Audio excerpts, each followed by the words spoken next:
வேசித்தனத்தால் பிறந்தவன். அவனது 10ஆம் தலைமுறை வரைக்கும் எக்காலத்திலும் கர்த்தருடைய சபைக்கு நுழையலாகாது.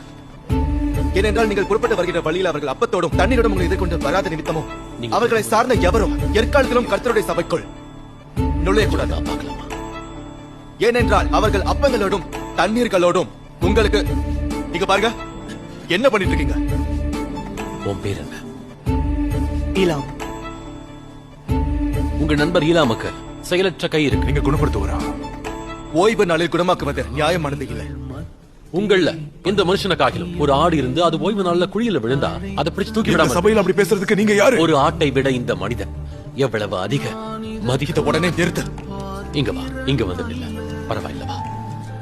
எல்லாம் உட்காரு. நமக்கு அந்த மனுஷனை தெரியாது. அவன் மாய்க்காரனாவும் இருக்கலாம். ஓய்வு நாள்ல நன்மை செய்யறது இல்லன்னா தீமை செய்யறது, இதுல எது நியாயம்? உயிரை காப்பாத்துறதா இல்ல அழிக்கிறதா?